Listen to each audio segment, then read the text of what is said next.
An Olympic blowout suddenly turned explosive. One hit, gloves dropped. A star forward walked down the tunnel before the second period even ended. Team Canada kept scoring, but the headlines were no longer about goals. Tom Wilson was ejected after a fight that changed the tone of the game, and officials immediately began a review that could affect the next matchup. Tom Wilson's night ended early during Canada's 10-2 win over France in Olympic preliminary play. Canada had already built a strong lead when the incident happened in the second period. Wilson delivered a hard body check along the boards. A French player reacted right away. Players gathered near the boards. Seconds later, gloves were dropped and a fight broke out. Officials moved in quickly to separate the players. After review, referees assessed Wilson a 5-minute major penalty for fighting. They also issued a game misconduct. Under International Ice Hockey Federation rules, a game misconduct results in automatic ejection. Wilson was sent to the locker room before the period ended. He did not return to the ice for the rest of the game. Before the fight, Wilson had already made an impact on the scoreboard. He scored 1 goal in the first period. He later added 1 assist during a power play sequence. With the fight included, he completed what hockey calls a Gordie Howe hat trick. That term refers to a player recording a goal, an assist, and a fight in the same game. The name comes from NHL legend Gordie Howe. Canada did not lose control after Wilson left the ice. The team continued to press offensively. According to Reuters, Canada showcased depth and talent to reinforce gold medal credentials during the dominant performance. The offense remained steady. The final score reached 10-2 by the end of regulation. The penalties were recorded officially as a 5-minute major for fighting and a game misconduct. Fighting majors in Olympic hockey are rare compared to some NHL seasons. Under IIHF rules, such incidents are reviewed by a disciplinary panel. That review process can determine if additional punishment is required. Wilson's statistical line from the game remained intact. He finished with 1 goal, 1 assist, and 14 penalty minutes. Canada improved its position in the group standings with the victory. But as the team prepared for its next game, attention shifted away from the score and toward the disciplinary decision that could follow. After the final whistle, the focus moved from the scoreboard to the disciplinary process. Under IIHF tournament rules, a fighting major combined with a game misconduct is automatically reviewed by the Olympic Disciplinary Committee. Video footage, referee reports, and official game sheets are examined. Any decision on further punishment is announced before the next scheduled game if action is required. Wilson's removal forced Canada to adjust its bench rotation. With 1 forward unavailable, ice time was redistributed among the remaining lines. Despite the shorter bench, Canada extended its lead. The team scored multiple goals after the ejection and maintained strong puck control through the third period. The structure of the lineup remained stable. Game statistics reflected Canada's dominance. The team controlled offensive zone time and created repeated scoring chances. Special teams executed effectively during power plays. France recorded 2 goals, but the margin never narrowed to a competitive level. Canada's goal differential increased significantly, which can matter in round-robin standings where tiebreakers are based on total goals scored and allowed. Wilson's final recorded ice time showed participation only through part of the second period. Official records listed his goal, assist, and penalties. The Gordie Howe hat trick designation appeared in post-game summaries. Such combinations are uncommon in Olympic play, where fighting is less frequent under international enforcement standards. Broadcast coverage replayed the sequence multiple times. Commentators described the penalties as consistent with IIHF guidelines. Once the game misconduct was issued, referees had no discretion to allow Wilson to remain in the contest. The rule requires removal following that classification. Canada secured 2 points in the standings with the 10-2 victory. The team's position in the preliminary group strengthened. Attention then turned to the next opponent and whether the roster would remain unchanged. The disciplinary panel's decision was pending as tournament officials prepared their review. Sidney Crosby is aging like a fine wine.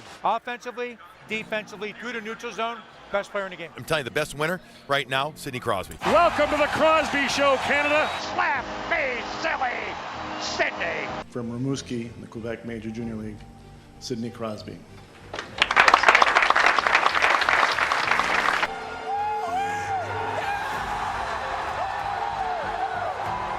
Sidney Crosby has already broken American hearts once at the Olympics. 16 years after the golden goal, he is back on the Olympic stage in 2026. Canada has speed. Canada has scoring. But the most important piece of this gold medal run might still be number 87. Sidney Crosby may be Canada's secret weapon for Olympic gold. Team Canada has opened the 2026 tournament with a perfect 3-0 record in the group stage. They secured first place in Group A, including a decisive 5-1 win over Switzerland. Connor McDavid and Nathan MacKinnon have driven the offense. Jordan Binnington has been steady in goal. The NHL Stars have returned to Olympic competition for the first time since 2014, and Canada looks deep. But beneath the speed and scoring is something less obvious. Crosby scored his 6th career Olympic goal in the win over Switzerland. It was his first Olympic goal in 12 years. The moment-connected era, from Vancouver to Sochi to Milano Cortina. While McDavid leads the rush and MacKinnon pushes the pace, Crosby controls the rhythm. That difference matters in tournament hockey. The Olympic format is short. There are no 7-game series. There is no time to adjust after multiple losses. One elimination game can end a gold medal run. In that environment, experience becomes critical. Crosby understands this structure better than most players in the tournament. In 2010, he scored the overtime winner against the United States to secure gold on home ice. In 2014, he captained Canada through a disciplined, defensively dominant tournament in Sochi. Those runs were not built on speed alone. They were built on control. At 2026, Canada has speed in abundance. McDavid may be the fastest player in the world with the puck. MacKinnon's north-south power forces defenders to retreat, but speed without control can become chaotic under pressure. Crosby provides the control. Face-offs are one example. In elimination games, defensive zone draws late in periods carry enormous weight. Crosby's career face-off percentage and his reliability in key situations reduce extended defensive pressure. Winning possession immediately after a whistle limits chaos. Puck protection is another factor. Crosby's ability to shield the puck along the boards buys time for line changes and resets. In tight Olympic games, that small advantage compounds over 60 minutes. Leadership inside the locker room is less visible but equally important. Canada's roster includes generational talents in McDavid and MacKinnon, but neither has won Olympic gold with a full NHL field. Crosby has done it twice. That credibility shapes preparation. The 2026 team blends youth and experience. McDavid drives the offense. MacKinnon generates high shot volume. But when momentum shifts, the bench looks to veterans. In short tournaments, emotional swings can derail structure. Crosby's calm presence reduces that risk. Through 3 group games, Canada has not trailed for extended periods. They have dictated tempo early, but knockout rounds present a different test. The United States remains unbeaten in its group. Sweden plays structured defensive hockey. Finland thrives in tight games. Canada's power play has operated efficiently in the group stage. McDavid and MacKinnon control the half wall. Crosby often positions near the goal line or net front, creating passing angles and screening goaltenders. His awareness in tight spaces extends possession and opens lanes. On the penalty kill, Crosby reads passing lanes and anticipates rebound. Olympic games often swing on special teams. Veteran anticipation reduces breakdown. Jordan Binnington has been steady through the group stage, but goaltending always carries uncertainty in short tournaments. If a game tightens late, leadership on the bench becomes critical. Crosby's communication with line mates and defensemen reinforces structure shift by shift. Another factor is tournament pacing. The Olympic schedule compresses games into short windows. Fatigue builds quickly. Crosby's style relies less on raw speed and more on positioning and anticipation. That efficiency preserves energy over multiple rounds. Canada's 3-0 start signals strong preparation. The 5-1 win over Switzerland highlighted offensive depth. McDavid recorded 3 points. MacKinnon recorded 3 points. Secondary scoring contributed, but beneath the numbers, the team maintained defensive shape. That balance reflects veteran influence. The return of NHL participation elevates the overall talent level of the tournament. The gap between contenders narrows. Sweden, Finland, and the United States all bring elite players. In that environment, marginal advantages matter. Probably goals can change strategy entirely. Canada's path to gold will not rely solely on highlight reel rushes. It will require managing momentum, closing out tight periods, and executing special teams. Through the group stage in Milano Cortina, Canada has shown speed, scoring depth, and defensive structure. As the tournament shifts into knockout rounds, those strengths remain essential. But in Olympic history, Canada's gold medal runs have often been defined by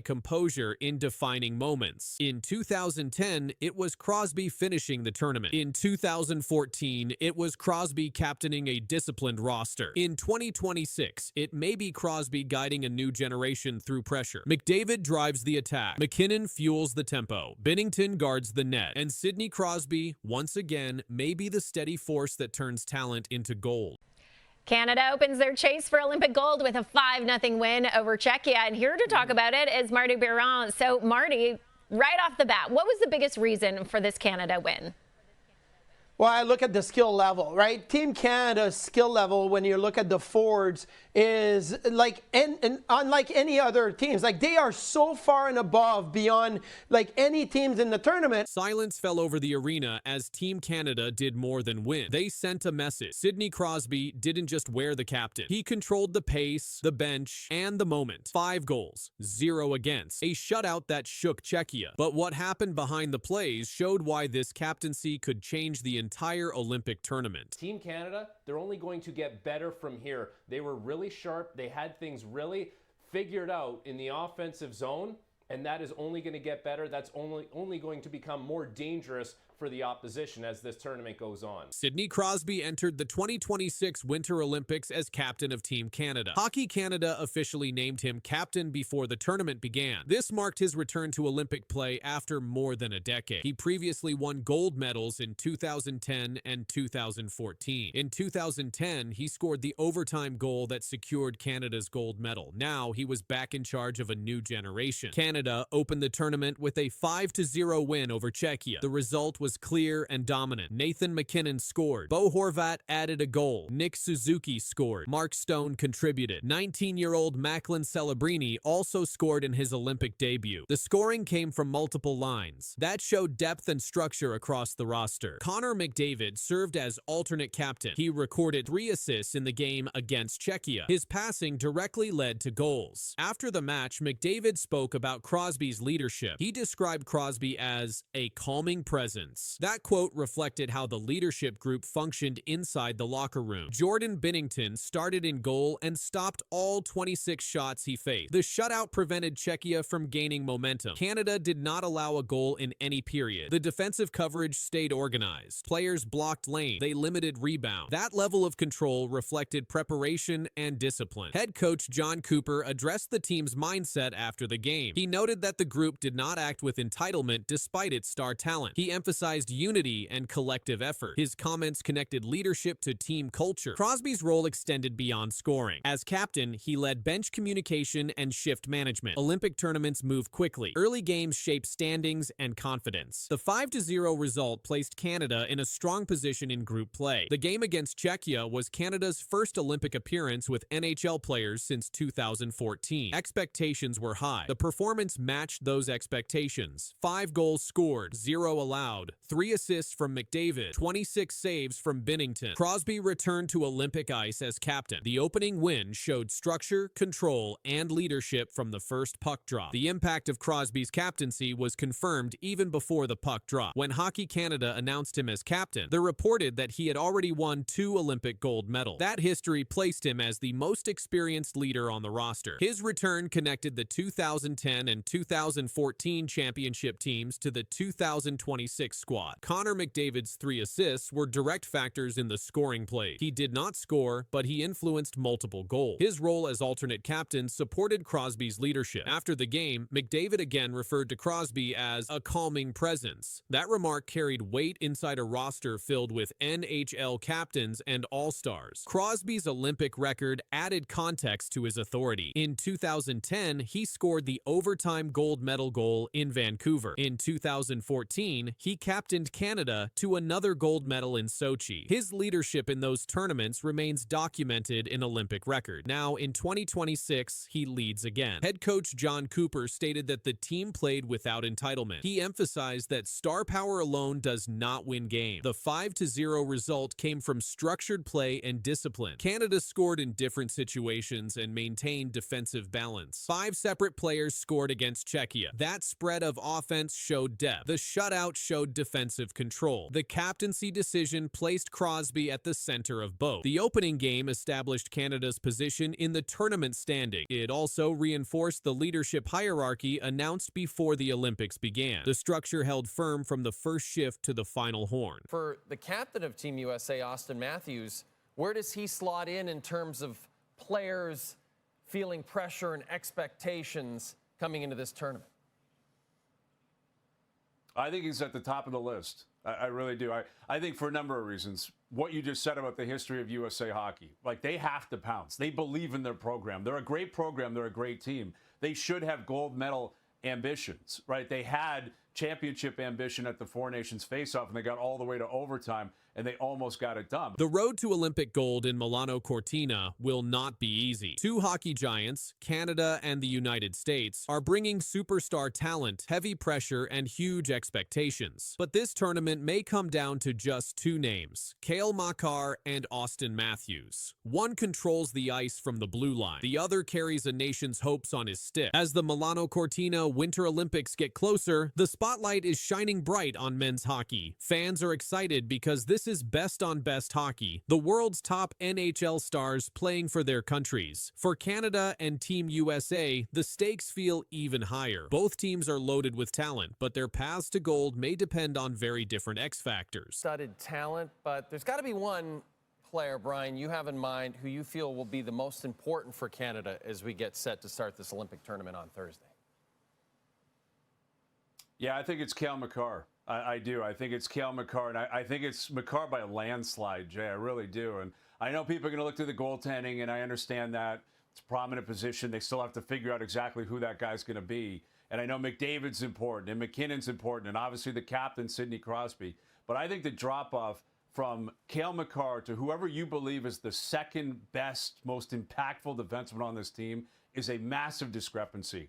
Much more of a discrepancy between McDavid and McKinnon. For Team Canada, one player stands above the rest in importance, and it's not Connor McDavid or Sidney Crosby. The biggest difference maker could be defenseman Cale Makar. That might sound surprising because Canada has so many superstar forwards. But hockey is not just about scoring. It's about controlling the whole game, offense, defense, and transition. That's where Makar becomes priceless. Analyst Brian Hayes calls Makar Canada's most important player because of what he calls the gap theory. This means the talent drop between Makar and the next Canadian defenseman is much bigger than the gap at forward positions. If McDavid has a quiet game, Nathan McKinnon can step up. If Crosby slows down, other elite centers can fill minutes. But on defense, there is no true replacement for Makar's skill set. Makar does everything at an elite level. He skates like a forward, defends like a veteran shutdown player, and runs the power play with calm control. He moves the puck out of danger faster than almost anyone in the world. That puck movement is gold. Because of his value, experts believe Makar could play huge minutes, maybe even 30 minutes in a gold medal game. That's half the game. Very few players can handle that load without breaking down. But Makar's conditioning, hockey IQ, and skating allow coaches to trust him in every situation, even strength, power play, and penalty kill. Health, however, is the one shadow hanging over Canada. Baker previously missed the Four Nations face-off due to injury. That absence showed how vulnerable Canada can look without him. Their breakouts were slower. Defensive coverage looked shakier. If Canada wants Olympic gold, they likely need Makar healthy from start to finish. Without him, their championship odds drop fast. While Canada's pressure sits on one defenseman, Team USA's pressure centers on one forward, Captain Austin Matthews. This tournament could define Matthews' legacy. Team USA has not won Olympic gold in the NHL best-on-best era, which began in 1998. That drought hangs heavy over American hockey. Many believe this current roster is the strongest the U.S. has ever iced. Deep, fast, and skilled at every position. Because Matthews is the captain and biggest superstar, the spotlight burns hottest on him. He will be expected to score in big moments, lead emotionally, and deliver when games are on the line. That's where the pressure builds. Because fair or not, Matthews carries a reputation for not always being clutch in the biggest games. If the U.S. falls short, especially if Matthews struggles offensively, the criticism will be loud. Fair or unfair, captains carry the emotional weight of wins and losses. chances. That's the burden of leadership. Matthews isn't just playing for medals, he's playing for legacy. What makes this Canada versus USA storyline so compelling is the contrast in pressure points. Canada's hopes may rest on a defenseman controlling the entire flow of the game. Their success depends on structure, transition, and blue line dominance through Makar. The United States' hopes may rest on a goal scorer delivering signature moments. Their success could hinge on Matthews finishing chances and leading the offense when it matters most. It's control versus clutch, structure versus scoring, blue line versus goal line. And when these teams collide, those storylines will crash together on the ice. Olympic hockey always creates heroes.